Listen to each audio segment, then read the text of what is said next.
ब्रह्मा विष्णु महेश सृष्टि करते पालन करते, वह सत्ता का नाम ओम है।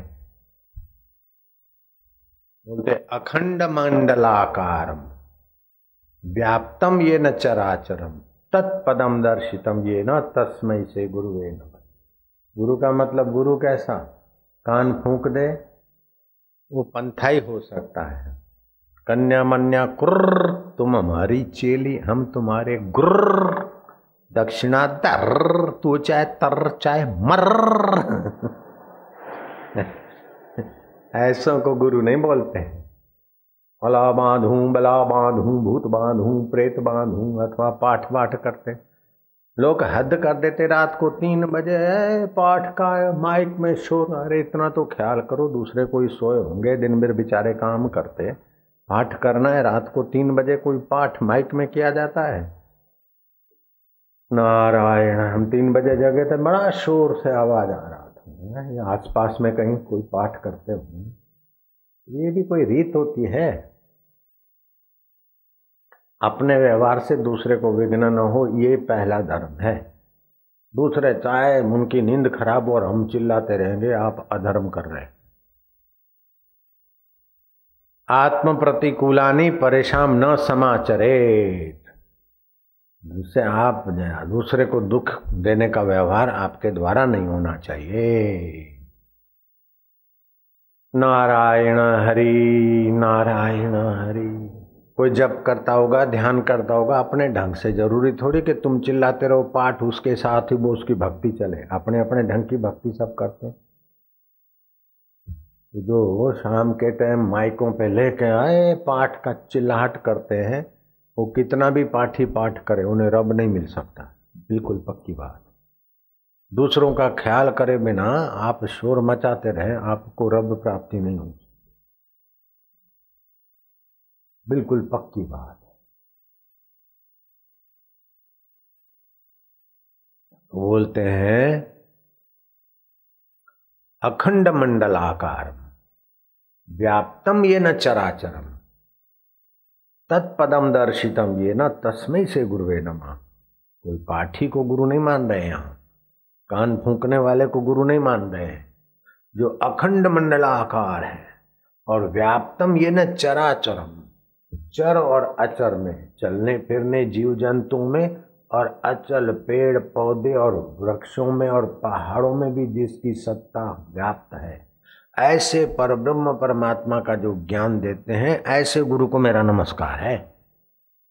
अखंड मंडलाकारम व्याप्तम ये न चराचरम, चर अचर, तत्पदम दर्शितम ये न, उस पद का जिन्होंने उपदेश दिया, तस्मै से गुरु। ध्यान मूलम गुरु मूर्ति, ऐसा ब्रह्मज्ञानी गुरु ध्यान में हमारी जल्दी प्रगति होती, उनका ध्यान कर। पूजा मूलम गुरु पदम, मंत्र मूलम गुरु वाक्यम, ऐसे ब्रह्मज्ञानी महापुरुष से 2 वचन जो भी कह दे हमारे हित के लिए पकड़ लिया। मोक्ष मूलम गुरु कृपा।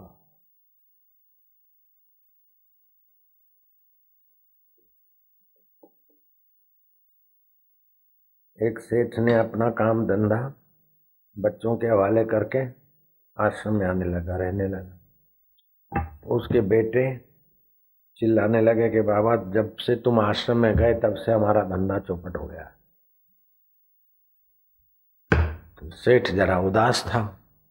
तो बाबा ने पूछा क्यों उदास हो सेठ आज? बोले मेरे छोरे, हकीकत में मैं उनको सौंप के आया और उन्होंने असली अच्छे समझदार जो मुनीम थे उनको निकाल दिया और अपने दोस्तों को मुनीम की जगह पे रख दिया। लोफर छोरों को पिक्चर में जाते हैं और दुकान संभालने की अकल नहीं है।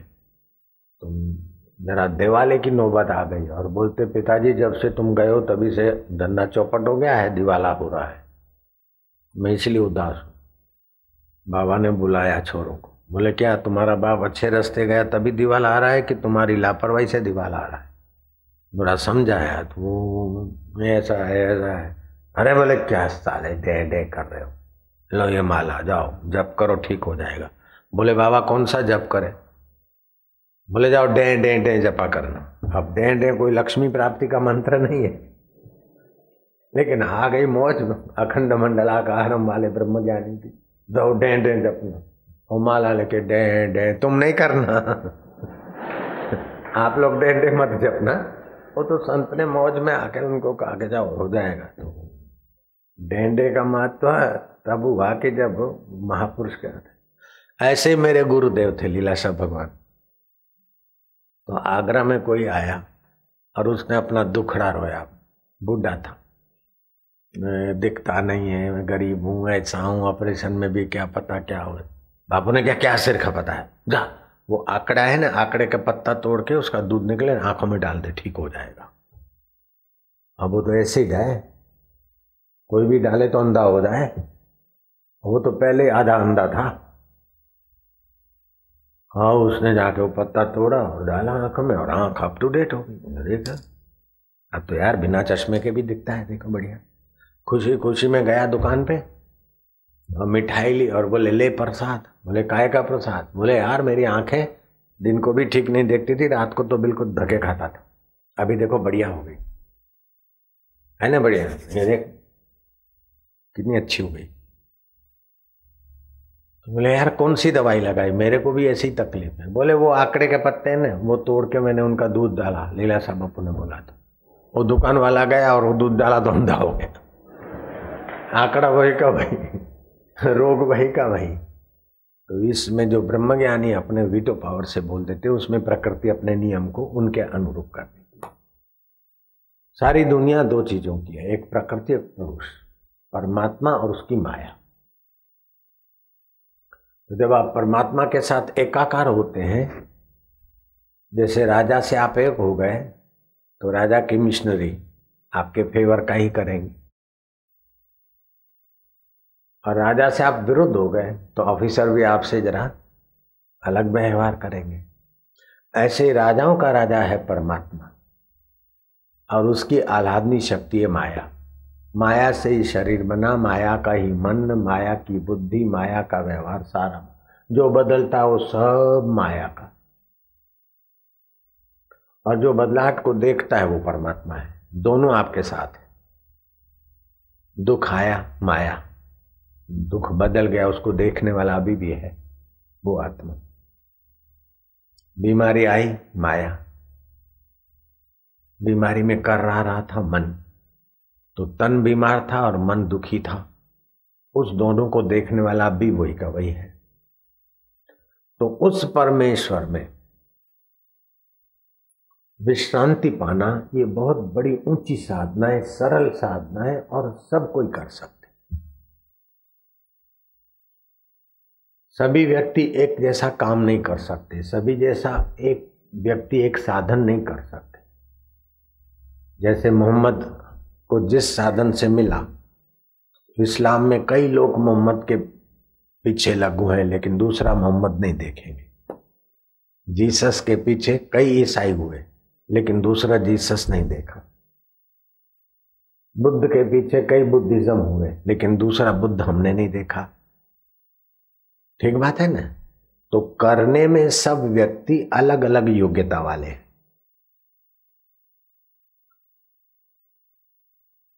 लेकिन न करने में सब समान है। अब शूटिंग करने वाला जो कर सकता है वो मैं इस जगह पे आऊं तो नहीं कर सकूंगा, और शूटिंग वाला इधर आके बैठे तो उसका बाप भी ऐसा सत्संग नहीं कर सकता। जयराम जी की ये आ जाए इधर बैठो लोग जूते मारेंगे बाबा। तो करने में सब एक नहीं हो सकते, लेकिन नहीं करने में सब एक है।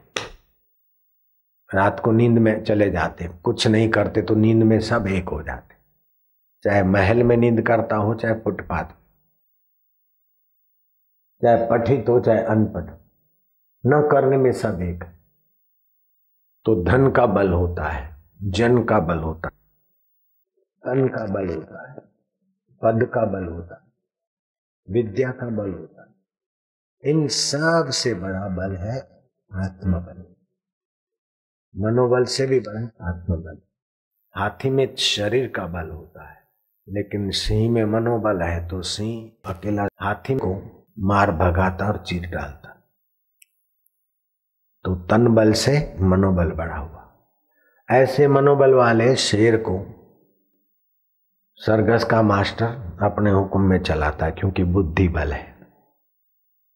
तो तन बल से मनोबल बढ़ा, मनोबल से बुद्धि बल बढ़ा। ऐसे बुद्धि बल वाले सरगस के कर्मचारियों को भी कलेक्टर नियंत्रित कर देता है। तो कलेक्टर के पास सत्ता और बुद्धि का बल है, लेकिन सत्ता और बुद्धि का बल होने पर भी ऐसे कलेक्टर भी नेताओं के आगे सलाम मारकर अटेंशन में खड़े रहते हैं, सर सर करते हैं। नेताओं के पास जनबल है। प्रकाश बादल के पास अथवा दूसरे कैप्टन के पास या जो भी नेता की पद पे है, जनबल है। तो जनबल के आगे बुद्धि बल वाले भी सलामी मारते। ऐसे जनबल वाले भी आत्मबल को वरे हुए महापुरुष के आगे मत्था टेक के अपना भाग्य बनाने का सौभाग्य पा लेते। मैं कोई झूठ बोलिया? मैं कोई झूठ बोलिया? अरे कुछ तो हिल, ऐसा तो कर। मैं कोई झूठ बोलिया ना, कोई कुपट तो लिया?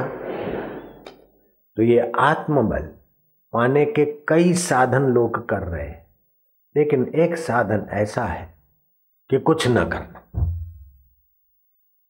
साधन करने में तो शायद आपकी योग्यता हो न हो, ठीक करें न करें, न करने में तो आप आराम से सफल हो जाए। बोले कुछ नहीं करना। आप सुबह जब नींद से उठे ना, तो थोड़ी देर बैठ जाओ, कुछ न करो। मैं 3:10 को उठा था और ये शोरगुल आ रहा था। थोड़ा बाहर निकला, फिर सोचा कि ध्यान के कमरे में बैठूं तो मच्छर काटेंगे, और मच्छरदानी में बैठा। बैठा क्या किया बाबा? कुछ नहीं किया। इतना आनंद, इतनी शांति कि सुबह 7 बज गए। बैठा लेटा जो भी कुछ न करने में रहा, और बाकी का नियम करते करते अभी तुम्हारे पास पहुंचा हूं। काम भी नहीं है और फुर्सत भी नहीं। जयराम जी की। नानक जी 60 साल के हुए तब ये कुछ न करने के रास्ते लगे थे। हम 64 साल की उम्र में कुछ न करने के रास्ते ज्यादा लगे। वो पहले भी लगे थे, हम भी पहले भी लगे थे, लेकिन अब ज्यादा कुछ न करने के लगे।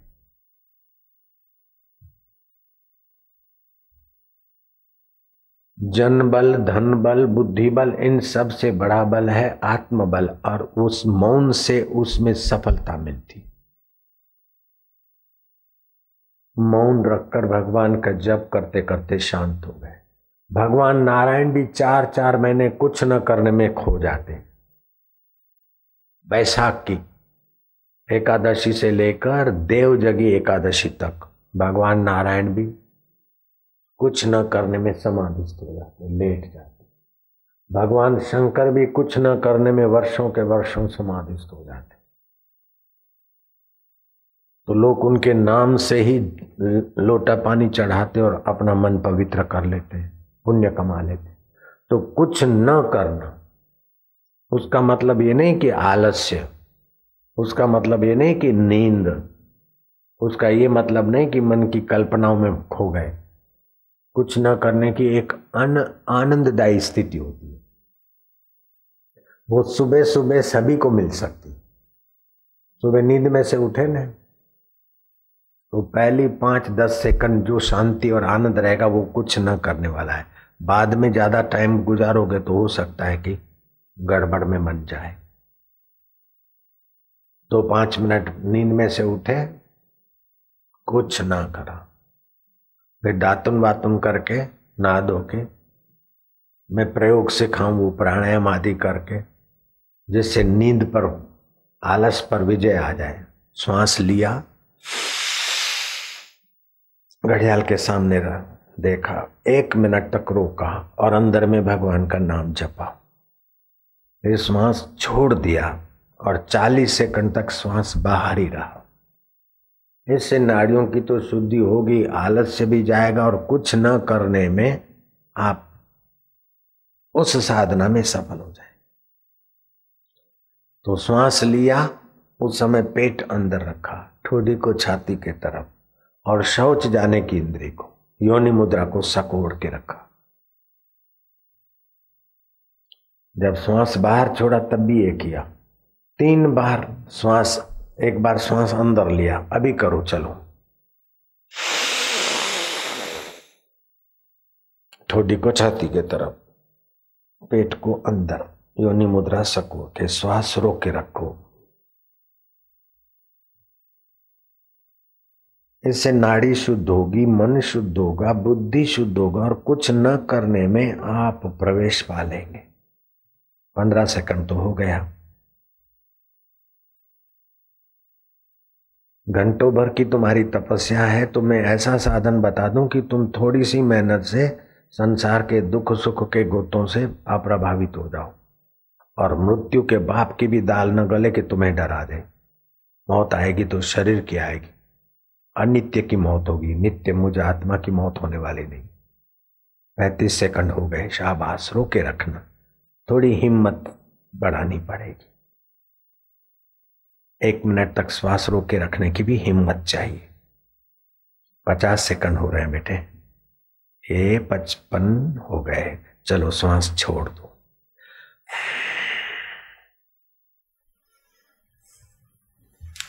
फिर से श्वास खाली कर दो, बाहर रोक दो श्वास। इससे रोगों की जड़ें हिल जाएगी।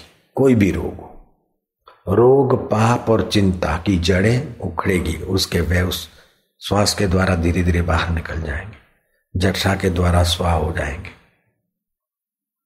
30 सेकंड तो हो गए, अभी 10 सेकंड हिम्मत से रोको बेटे। 35 सेकंड हो रहे,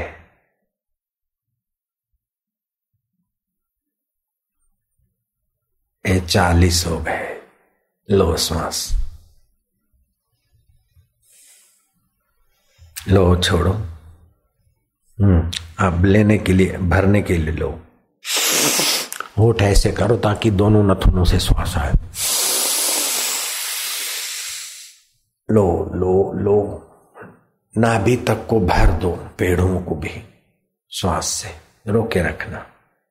ऐसा महिलाएं करेगी तो मासिक संबंधी तकलीफें भी उनकी कम हो जाएगी और प्रसूति की भी इतनी ज्यादा तकलीफ नहीं होगी, पेड़ों मजबूत हो जाएंगे। भाई लोग करेंगे तो उनके सपन दोष और पेशाब संबंधी जो तकलीफें वो ठीक होने लगेगी। दूसरी और भी कई तकलीफें जो अभी है नहीं, होने वाली है, उसकी भी जड़ें गायब। 30 सेकंड हो गया, हिम्मत रखना, लेना नहीं श्वास। जहां कहीं रोग के कण छुपे वहां तो कुछ दबाव होगा, कुछ मूवमेंट होने लगेगा। 45 भी हो गए।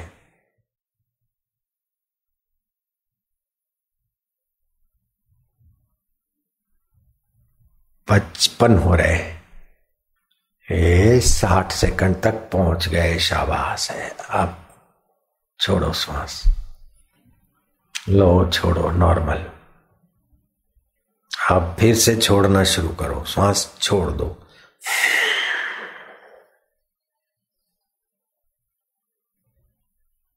बाहर रोक दो श्वास, नहीं लेना अभी।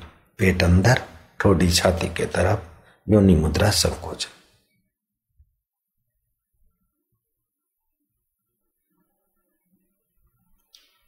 15 सेकंड हो गए, 20 हो गए।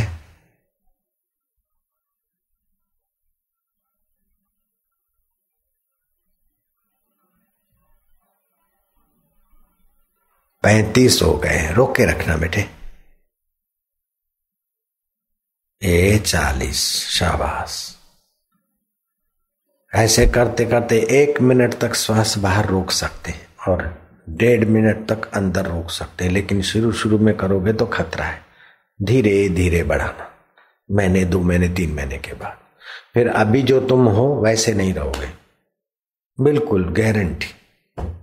अभी जो तुम्हारा मन डर जाता है या बीमारी तुमको पकड़ लेती है या चिंता पकड़ लेती है, फिर उनकी ताकत नहीं। आपको लगता है मेरे को चिंता पकड़ सकती, मेरे को डर पकड़ सकता है, लगता है क्या आपको? तुम्हारा तो 1-2 दुकान होगा, मेरी कितनी हजारों दुकानें। हजारों दुकानें, 5,500 तो बाल संस्कार केंद्र है, 1150 तो समितियां हैं, और 206 के 216 ऐसे आश्रम, उसमें एक लुधियाना, ऐसे 216 है। तो कितना टेंशन होगा? लगता है क्या टेंशन? टेंशन को टेंशन दिखा दूं। जयराम जी की मुसीबत आती तो मुसीबत में पड़ जाती। टेंशन आता है तो टेंशन कोई टेंशन आता है कि अब यहां से कैसे भागूं। मन का स्वभाव है, दो बातें एक साथ नहीं रहती। जिस समय दुखी है उस समय सुख नहीं रहता, क्या ख्याल है? और जिस समय सुख होता है उस समय दुख नहीं रहता। तो कैसा भी दुख आ जाए, भगवान के सामने, गुरु के सामने एक टक देखो, 1 मिनट। दुख आया है, गुरु और भगवान जिसको भी मानते हो वो कहेंगे कि ये आया है तो जाने वाला है, तू प्राणायाम कर। प्राणायाम किए और फिर देखते रहे तो प्रेरणा मिलेगी कि अरे आया है तो जाएगा, दुखी होने की क्या बात है, और सुख आया है तो जाएगा, दुख उसमें फंसने की क्या बात है। बीती हुई बातों को याद करके शोक में क्यों गिरता है, और आने वाले भविष्य को अभी तो देखा ही नहीं तो अभी से भयभीत क्यों होता है। वर्तमान तो बदल जाएगा, मौज में रहे। हम मौज में तो तू काहे को चिंता करता। चाहे कृष्ण को मानो, चाहे भगवान को मानो, चाहे गुरु को मानो, ऐसी प्रेरणा आ जाएगी। आप दुख के समय भी गुरु और भगवान का चिंतन और प्रेम करते करते अंदर सुखाकार वृत्ति पैदा कर देंगे। दुख के ऊपर आपकी विजय हो गई, नहीं हुई? अगर 1 मिनट के लिए दुख के समय आप सुखी हो गए तो 2 मिनट तक भी तो हो सकते हो, और फिर समझ और विचार बढ़ा के 3 मिनट तक भी हो सकते हो, 5 मिनट तक भी हो सकते हो। व्रत किसको बोलते हैं? कि जो अपनी उन्नति के लिए कुछ करने का दृढ़ नियम लिया उसको व्रत बोलते, अथवा कुछ बुरी आदत छोड़ने का दृढ़ नियम लिया उसको व्रत बोलते। व्रत, उपवास और त्योहार, इससे अपनी योग्यताओं में निखार आता है। तो आप 3 से 4 प्राणायाम करने का व्रत ले लो आज, क्या ख्याल है? एकादशी का उपवास करने का व्रत ले लो, जिससे आरोग्य का और पुण्य का निखार है। एकादशी का लो चाहे न लो, लेकिन ये प्राणायाम करने का तो ले सकते हो। इसका तो व्रत आप लेंगे तो मुझे बहुत खुशी होगी और आपको बहुत फायदा होगा, और भगवान भी बहुत प्रसन्न होंगे। भगवान भी, अंतर्यामी भी प्रसन्न होंगे, मैं भी प्रसन्न होऊंगा, और तुम्हें फायदा होगा। बिल्कुल पक्की बात, खुदा की कसम। ये 4 प्राणायाम करने का व्रत ले लो। 4 बार अंदर रुके, 4 बार बाहर, बस। अगर भक्ति करनी है, ये करने के बाद आपको भक्ति में आगे बढ़ना है, ध्यान में, तो फिर लो सांस, लो लो लो लो लो लो लो, खूब लो। मैं करता हूं, ऐसा करो। ओम ओम जपना है होठ बंद करके।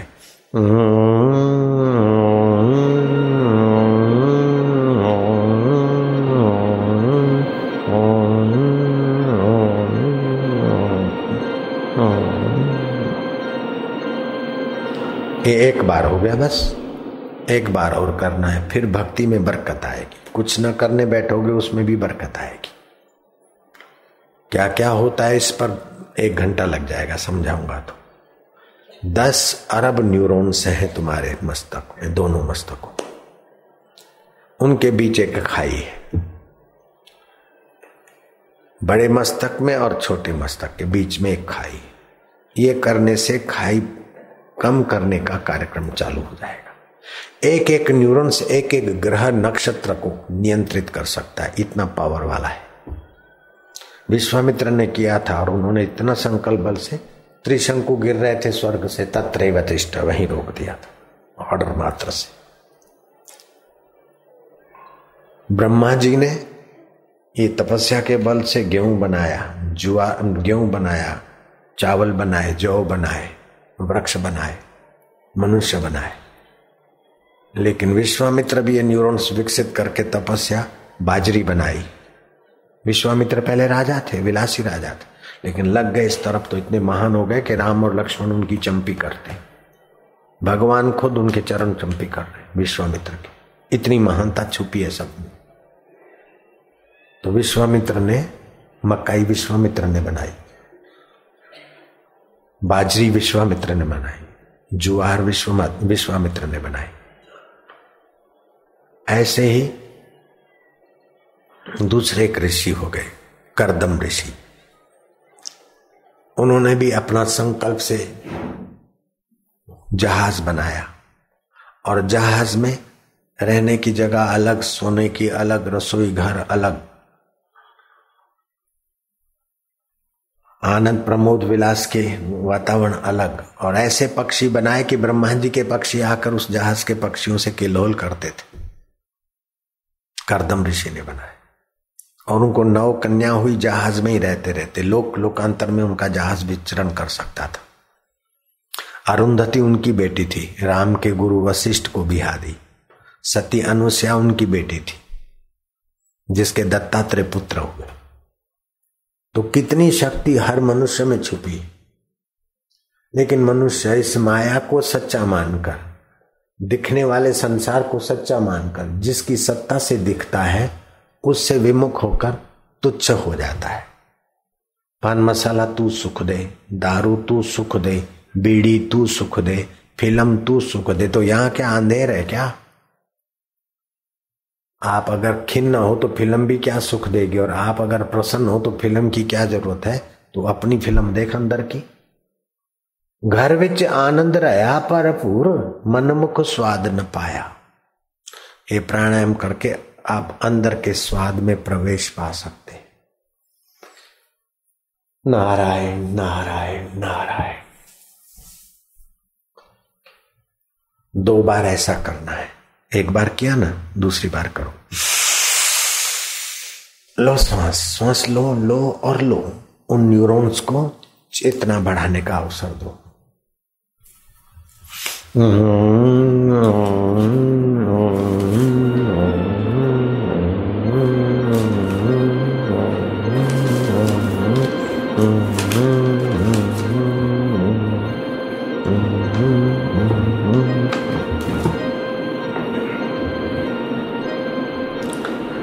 जब साधक लोग हरिओ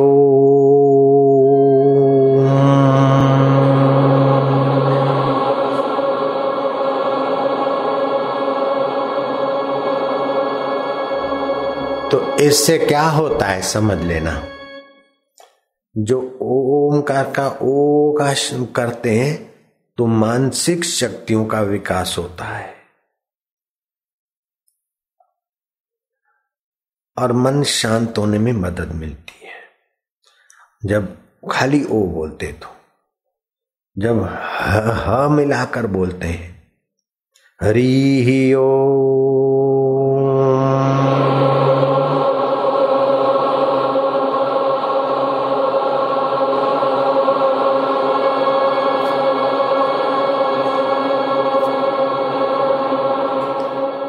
तो हरि शब्द उच्चारण करने से पाप ताप का हरण, पाचन तंत्र और हृदय तंत्र और पेट और जिगर और तिल्ली को फायदा करते हुए आत्मिक शक्ति का विकास होता है।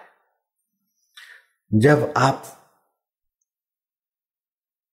ह्रीम शब्द बोलते हैं, ह्रीम, तो पाचन तंत्र, गले और हृदय को शुद्धि करते हुए पेट और जिगर, तिल्ली और आंतें और गर्भाशय पर ह्रीम ह्रीम ह्रीम ह्रीम ह्रीम शब्द का असर फायदा करता है।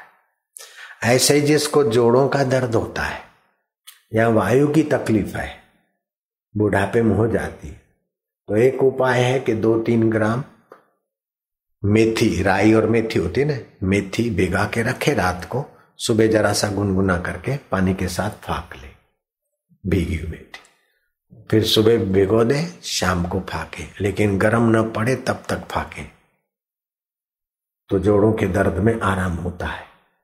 लेकिन बुढ़ापे में जोड़ों का दर्द हमको न हो, ऐसा अगर करना चाहता है तो चने की दाल रात को थोड़ी भिगो दे और सुबह उसको जरा उबाल के छौंक भौंक देके चबा चबा के खाए, घोड़े जैसे घुटने हो जाएंगे। भूतपूर्व प्रधानमंत्री ने घुटने बदलाए फिर भी आराम नहीं रहा, आप काहे को घुटने बदलाए। लेकिन मंत्र से अगर दर्द मिटाना हो तो न चने की दाल न मेथी,